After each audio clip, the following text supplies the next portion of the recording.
KGF 2 के बाद से यश सिनेमा से गायब हो गए थे। ऑडियंस इंतजार में बैठी हुई थी अब KGF 2 के बाद क्या देखने को मिलेगा यश की तरफ से। बस यश की अगली फिल्म का ही वेट था हर किसी को, लेकिन यश का प्लान तो कुछ और ही था। अगर बात सिर्फ पैसों की होती तो KGF 2 के बाद हमें यश की 2 मूवीज देखने को मिल चुकी होती। अरे KGF 2 की बात छोड़ो, KGF की सक्सेस के बाद ही यश 4 साल सिर्फ KGF 2 को ना देते, बल्कि इस बीच 1-2 मूवीज निपटा देते। पर यश के लिए ऑडियंस बहुत ज्यादा मायने रखती है, उनका टाइम एंड पैसा बहुत मायने रखता है। बस इसीलिए एक सही स्क्रिप्ट की तलाश में थे यश KGF 2 के बाद से ही। और किसे पता था अपनी अगली फिल्म के साथ यश इतना बड़ा चांस लेंगे। सोच के देखो कितने बड़े स्टार बन चुके थे यश आफ्टर KGF 2। क्या उनके पीछे हाई बजट मूवीज की लाइन नहीं लगी होगी? पूरा मौका था उनके पास KGF 2 की सक्सेस का फायदा उठाने का, लेकिन उन्होंने पहले आराम से KGF 2 की सक्सेस को एंजॉय किया होगा, फिर सोच समझ के अगली फिल्म के बारे में सोच विचार किया होगा अब आगे मुझे क्या करना चाहिए। और फिर 1 साल से ज्यादा इंतजार करने के बाद फाइनली यश की न्यू फिल्म का अनाउंसमेंट होता है टॉक्सिक, वो भी एक फीमेल डायरेक्टर के साथ। बहुत बड़ा डिसीजन था ये यश का। हाल ही में यश ने एक इंटरव्यू दिया है, वो भी टॉक्सिक के सेट से, एक टनल में बैठ के, जहां टॉक्सिक का बहुत इंपॉर्टेंट पार्ट देखने को मिलने वाला है, ऐसा यश ने क्लियर किया है। लेकिन फिल्म के बारे में कुछ भी बातें रिवील नहीं करी यश ने, क्योंकि उन्होंने बोला स्पॉइल करने का क्या मतलब है। आफ्टर ऑल ये सब ऑडियंस के लिए ही है, इसीलिए बेहतर है ऑडियंस इसे थिएटर में ही एंजॉय करे। साथ में KGF 3 को लेके भी बड़ी अच्छी बात बोली यश ने। KGF 3 ऑन है, आइडिया भी है प्रशांत नील के पास, लेकिन अभी वेट करना पड़ेगा हमें उसके लिए।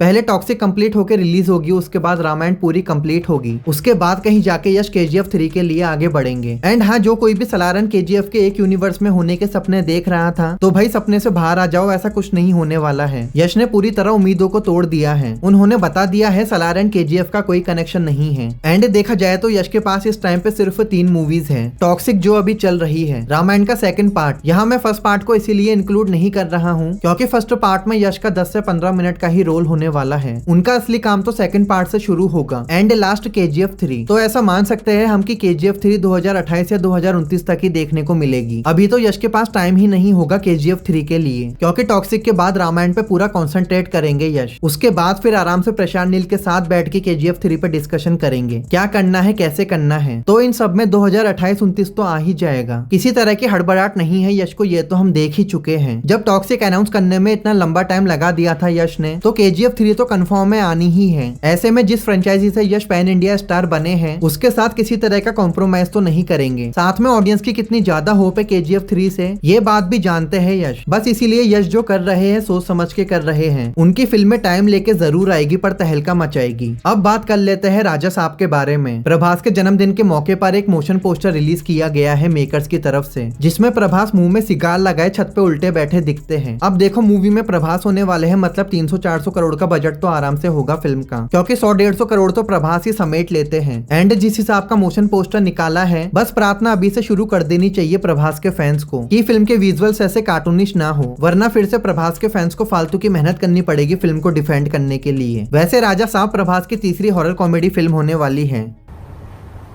क्या बात कर रहे हैं?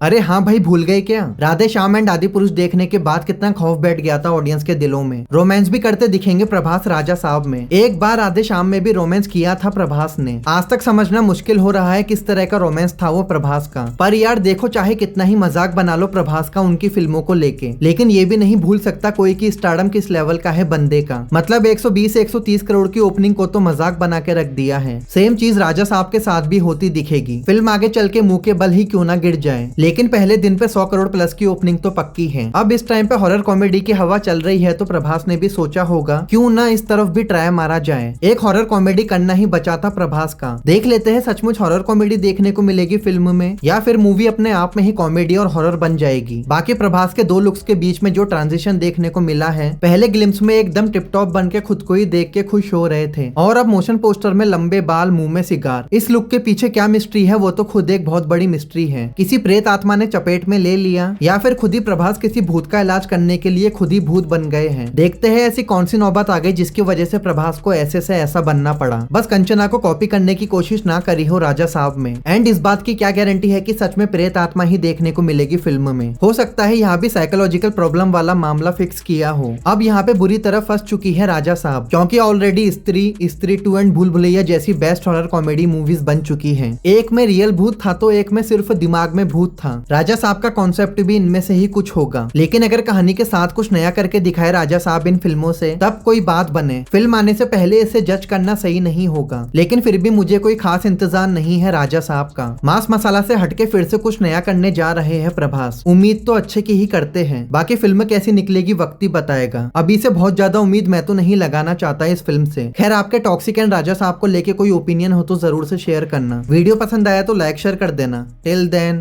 Take care, bye.